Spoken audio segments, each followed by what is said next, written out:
चलो भाई, राम राम सबको। अब बात तो हो गई है कि भाई ईवीएम को और ईसीआई को और पूरी चुनाव प्रक्रिया है वह सबने सवाल उठा दिए। एज पर्सनल जो मेरी अपनी नॉलेज है उसके हिसाब से मैं बता देता हूँ क्या होता है। एक मेमोरी चिप होती है जहाँ पे स्टोर होता है, और एक आपका माइक्रो प्रोसेसर होता है। दोनों के दोनों इंडिया में नहीं बनते हैं, वो बाहर से आते हैं। अब जो माइक्रो कंट्रोलर बोलते हैं उसको, माइक्रो कंट्रोलर जो होता है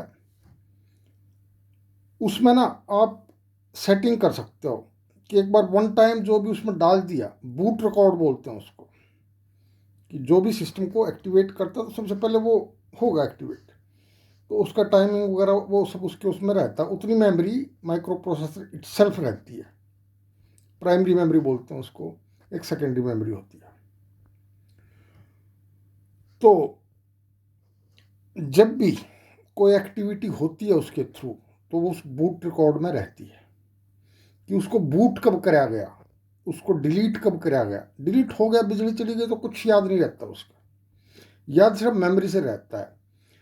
और इनकी कंपनियां मोटे तौर पर सैमसंग की होती हैं ज़्यादातर, जो मेमोरी स्टोर करती हैं, और दूसरी जो होती हैं वो जो ताइवान है वहाँ से आती है या अमेरिका से आती है। जो माइक्रो कंट्रोलर है उसको दुनिया में कोई नहीं बना पाया है, अभी बनाया है वो इंडिया ने बनाया है, जो वो अभी बहुत प्राइमरी स्टेज में है। तो उनके जो सेफगार्ड सिस्टम है वो ठीक है। तो वहाँ पे मैनिपुलेट करना हो, जब ईवीएम को आपको मैनिपुलेट करना है तो उसके लिए जो अपना सुप्रीम कोर्ट का ऑर्डर था, जो अभी आज के दिन सीजीआई हैं खन्ना साहब, उन्होंने ऑर्डर दिया था कि भाई अगर पता करना है तो मैन्युफैक्चरर आगे चेक करके बता दीजिएगा कि भाई इसमें कोई भी चीज़ चेंज हुई है तो एज पर प्रोग्रामिंग, और नहीं भी प्रोग्रामिंग पकड़ी जाएगी। लेकिन आज तक राजीव जो कुमार है, अपना सुप्रीम कोर्ट का जो डायरेक्टिव है, कोई चीज़ फॉलो नहीं करी है। तो उसको चेंज कैसे कर सकता है? एज ए टेक्निकल आदमी बता रहा हूँ मैं कि आप क्या करो, कुछ नहीं करो, वोटिंग हो रही है, वोटिंग कराओ। वोटिंग होने के बाद आप क्या करो कि वहाँ का रिटर्निंग ऑफिस जो होता है उसका, कि भाई वह ईवीएम जो है या तो उसी में चेंज कर दो। जो मेमोरी है, मेमोरी में डाटा होता है उसका, वो डाटा अपलोड कर दो, पहले वाला डाटा खत्म, वो डाटा अपलोड कर दो। उसके लिए क्या होगा, अब आपका जब आप वोट देने जाते हो तो वो रिकॉर्ड होता है, तो उसके लिए फॉर्म 17C बहुत ज़्यादा यूजफुल होता है। उससे मैच होता है कि नहीं होता है, पहली स्टेज पे वहाँ पे होता है। तो इसलिए जब 5:30-6 बजते हैं तो हमेशा ये उसमें परसेंटेज काउंट करते हैं, क्योंकि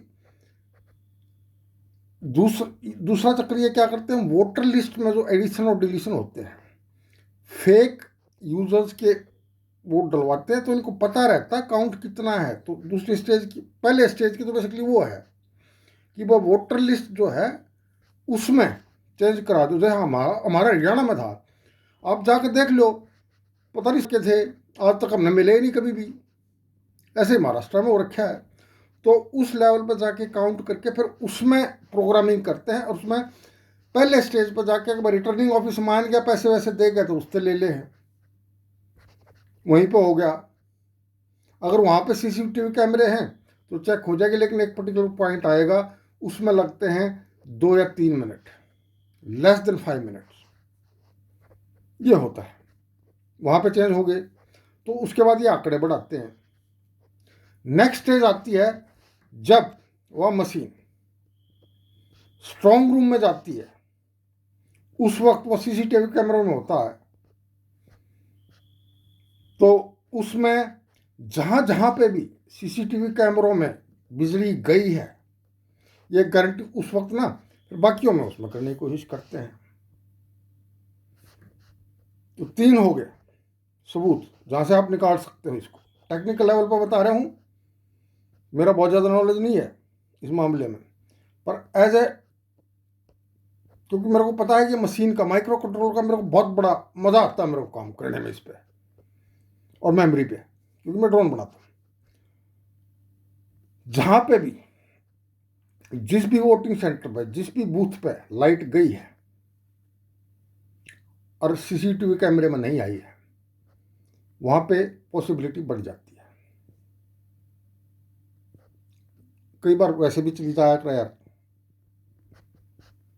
उसमें फ़र्क आया कर, पर ये जानबूझ के करावेंगे तो भाई लाइट भागड़ में मेरा तार निकाल में कोई दिक्कत ना है यार, मेरी गाड़ी बिजली में है, मैंने मेरा कौन सा फार्मर खोदना है लाइट निकालने के लिए। बूथ कैप्चरिंग है ये, इलेक्ट्रॉनिक बूथ कैप्चरिंग।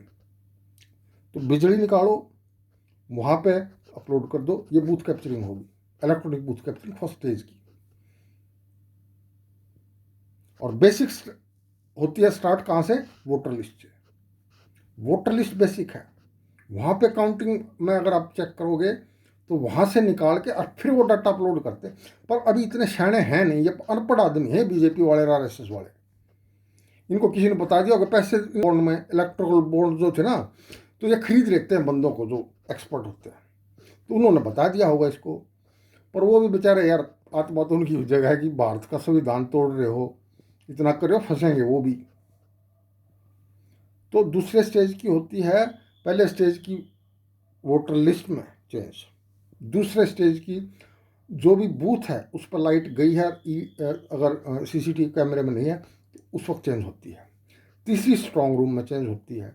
और इसी लेवल पे आप जाके देखोगे तो इनका वोटिंग परसेंटेज चेंज ना 5 बजे के बाद शुरू होता है, कि कितना कर दिया तो उस हिसाब से चेंज कर देते हैं। उसके बाद स्ट्रॉन्ग लिस्ट में हो गया तो काउंटिंग से पहले जस्ट वो चेंज कर देते हैं। फिर भी डाटा अभी तक इनका मैच हुआ नहीं है। Vote polled and vote counted as per 7C नहीं हो रही है। ना लोकसभा इलेक्शन 2024 में हुई, ना हरियाणा के इलेक्शन में हुई, और ना महाराष्ट्र के इलेक्शन में हुई। टेक्निकल है भाई, ये बता दिया। और ये 100% हुआ रखा है, प्रूफ आपके सामने है। ये इंडिया गठबंधन की पार्टियां हैं, वो है।